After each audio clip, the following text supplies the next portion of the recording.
Hello there, I'm Stacy and I'm a 37-year-old wife and mom. My husband Eric and I were hosting a family event at our home.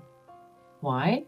To welcome back none other than the infamous Uncle Isaac, my brother-in-law, after his 5-year stint in the slammer. Yeah, you heard that right, prison, the big house.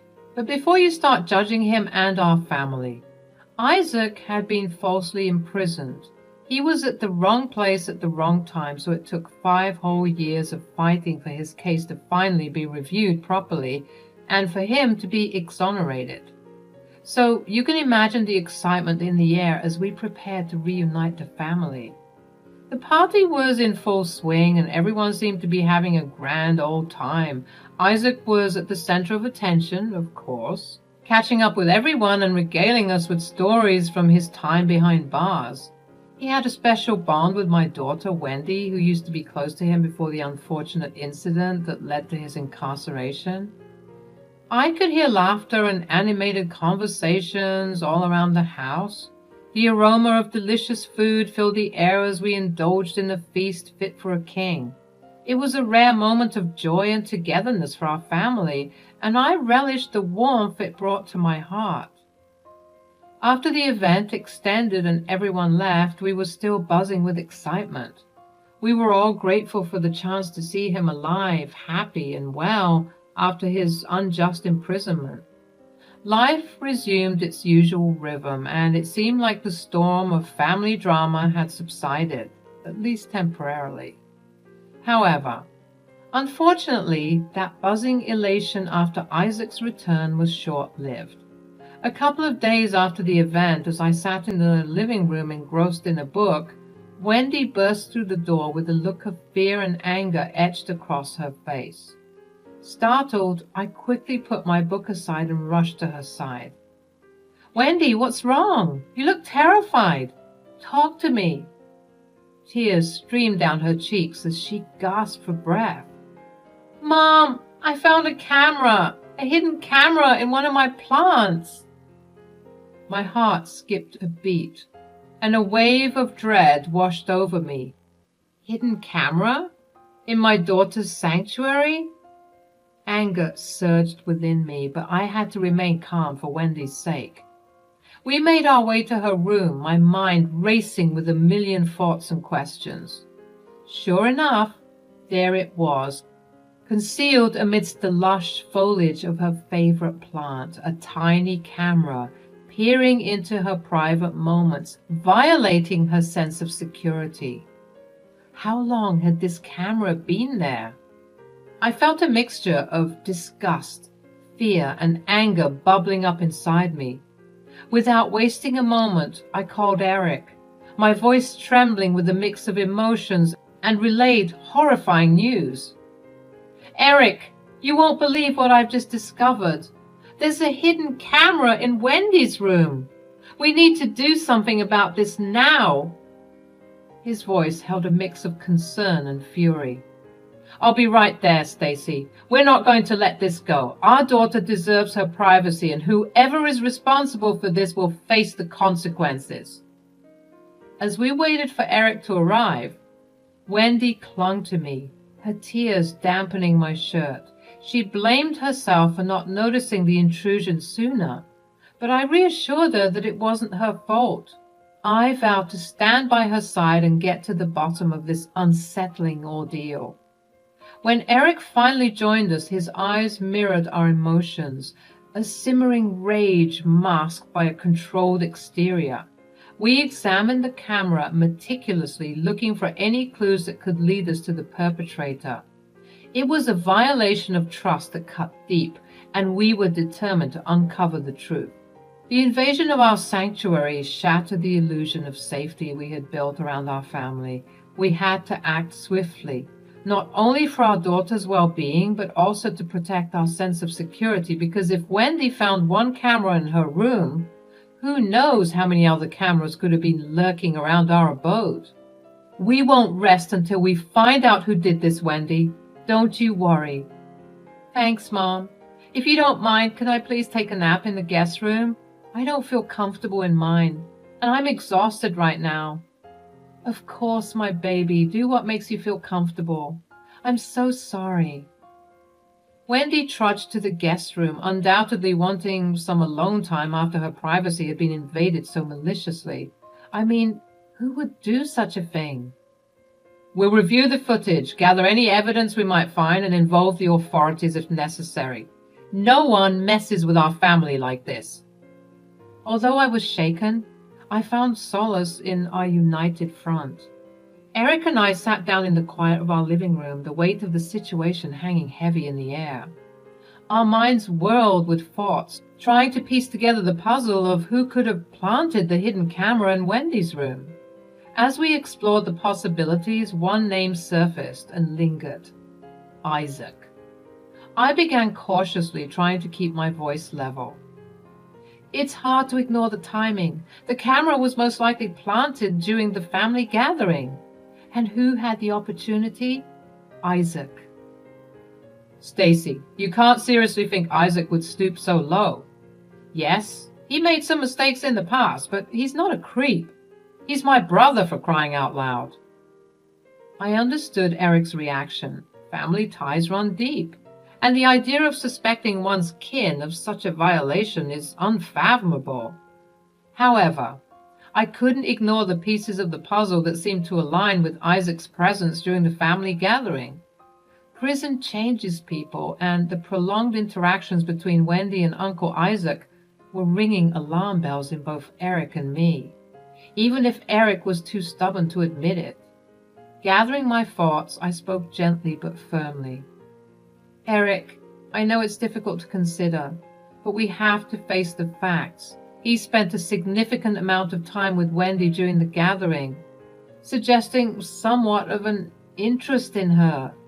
And let's not forget that he just came out of prison. People change, and their actions can be influenced by their experiences.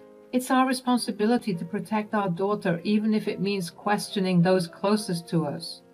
Eric's shoulders slumped as the weight of the situation bore down on him.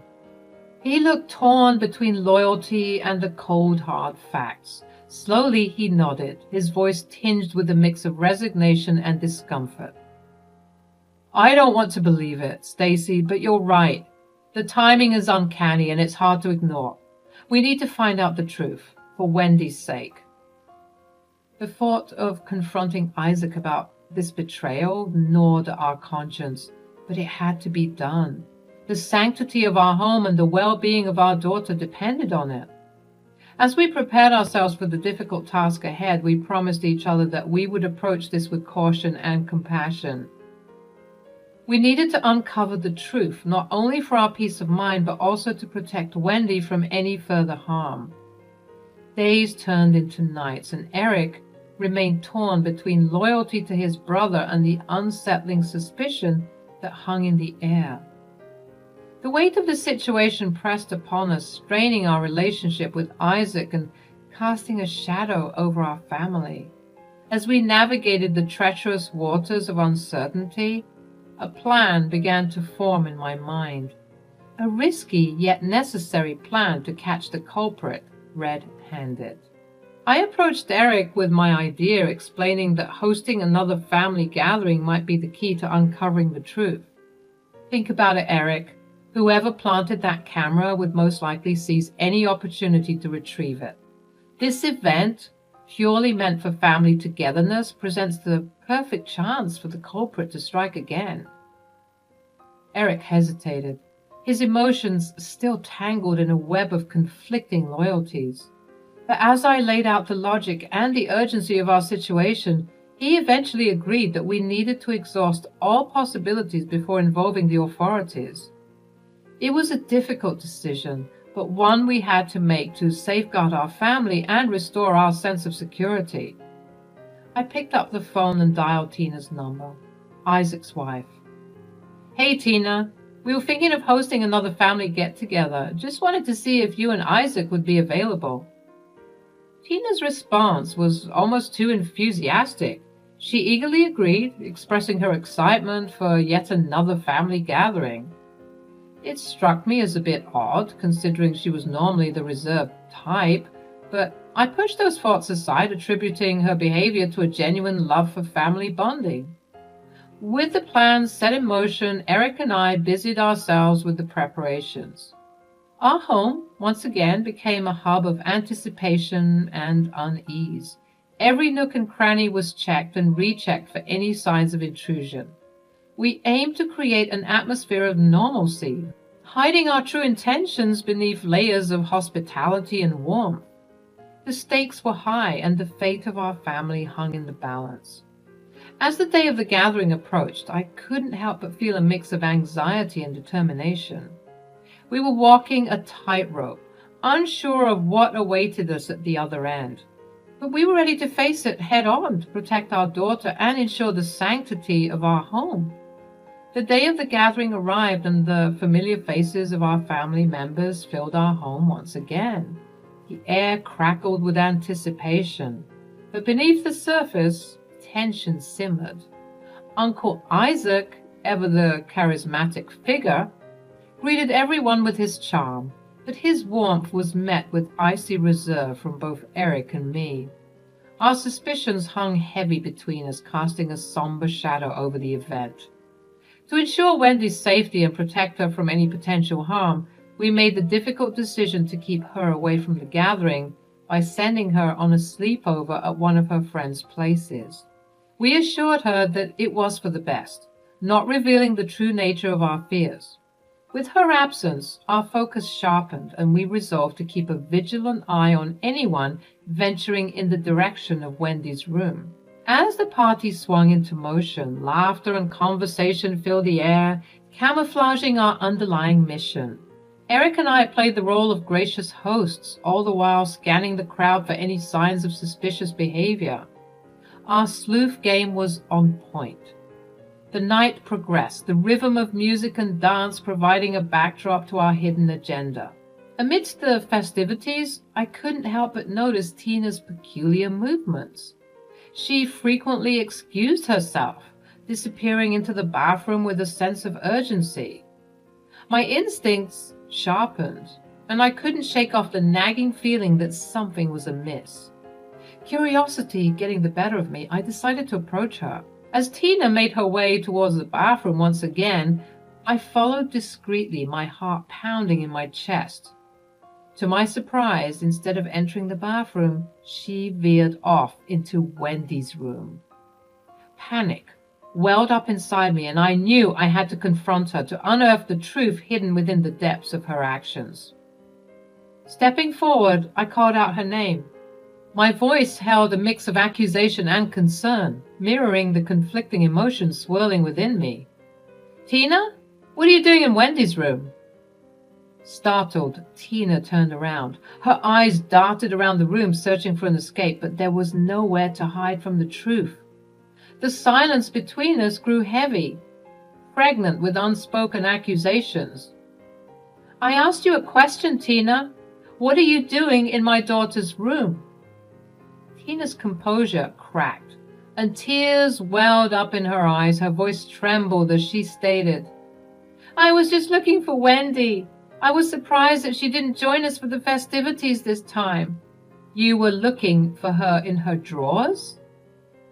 Tina looked down to find her hands still firmly planted and frozen in the drawer that she was rummaging through. I can explain." "Save it."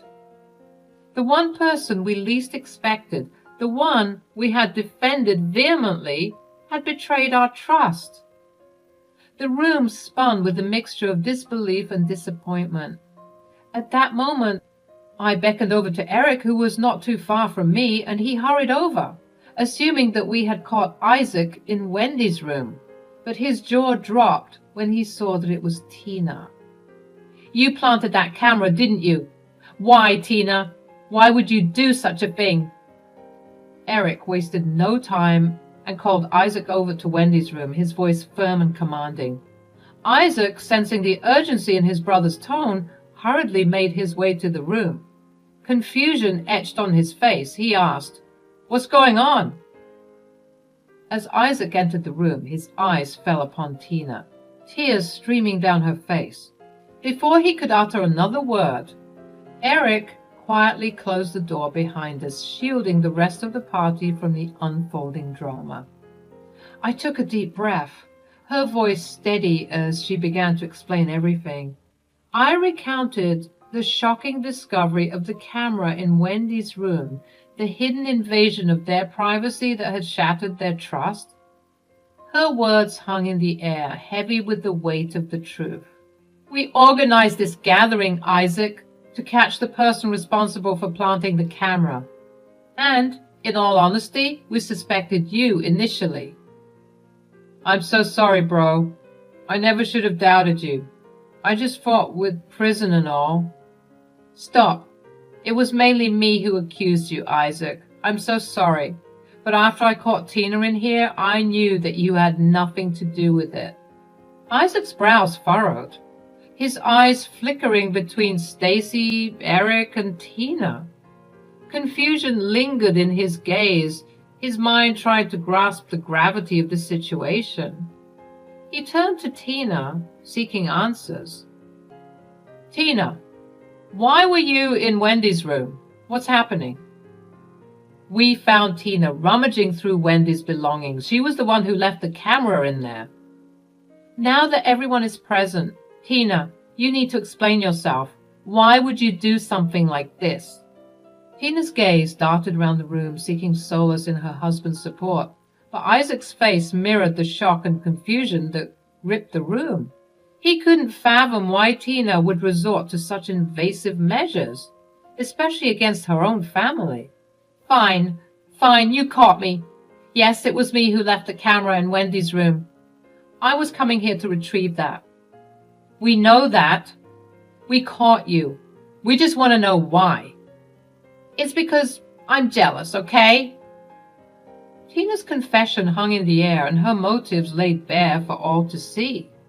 She admitted with a mixture of shame and frustration that her actions stemmed from her jealousy of Wendy.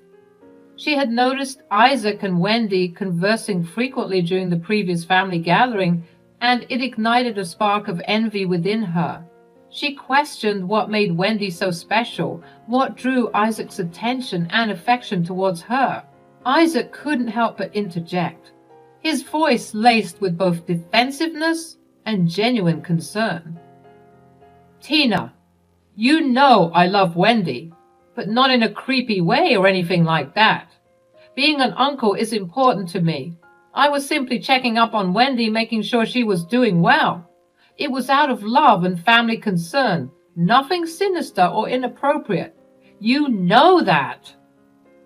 Oh yeah? Then why were you always praising Wendy, going on and on about how amazing she is and how well she's doing in school? It made me wonder what was so special about her. So you're acting crazy because I'm a proud uncle, Tina? Tell me, is there something wrong with being a proud uncle? I have every right to appreciate and support Wendy. It's not about favoritism or anything more than genuine love for my niece. I didn't think that you'd feel this way. Trying to navigate through the tumultuous emotions in the room, I directed my attention to Tina. I asked, Tina, what were you hoping to uncover by planting the camera? What did you expect to find exactly? I just wanted to see how Wendy lives her life, you know? Maybe if I could understand her better and emulate her actions, I could gain the same praise and attention from you, Isaac. I wanted to feel valued like her. You're a creep, Tina.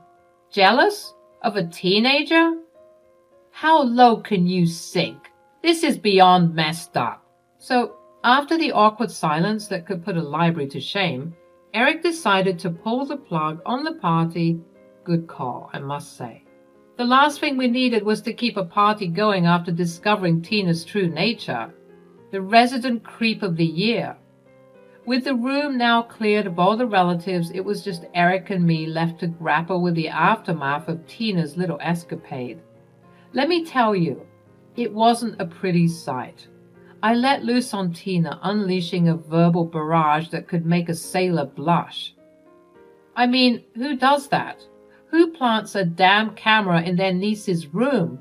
Sick in the head, that's who. Isaac Poor Isaac stood there like a lost puppy, disappointment etched all over his face.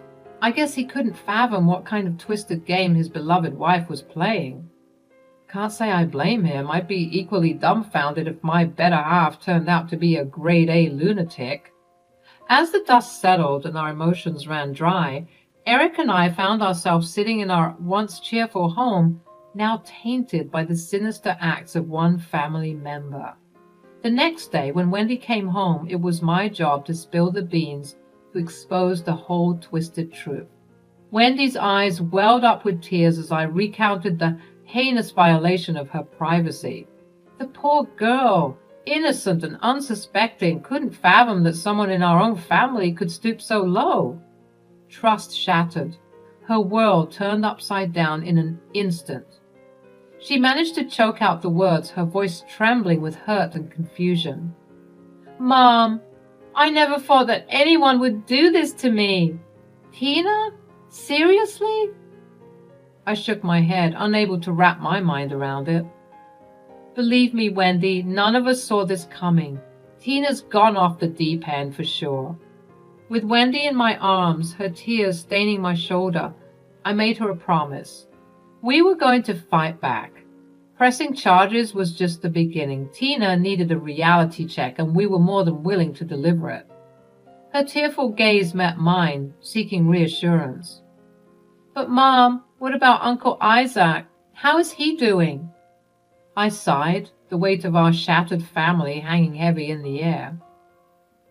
"If I'm being honest, he's not taking it well. He feels like he can't truly celebrate his freedom knowing that he's married to a nut job." "So, what does that mean? Is he getting a divorce?" "I don't know, baby."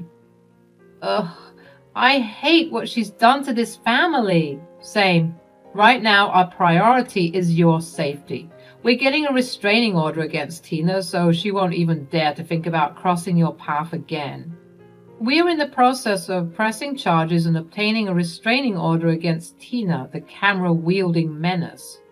Meanwhile, the once inseparable bond between Isaac and our family remains strained, shattered by the weight of this unimaginable betrayal. It's a painful and awkward silence that hangs between us, a reminder of the depths to which one person's jealousy can sink. But through it all, we remain steadfast, determined to rebuild, to heal, and to find solace in the love and support of those who truly matter. The road to recovery may be long and arduous, but we are ready to face whatever lies ahead, armed with the knowledge that our family's strength will prevail.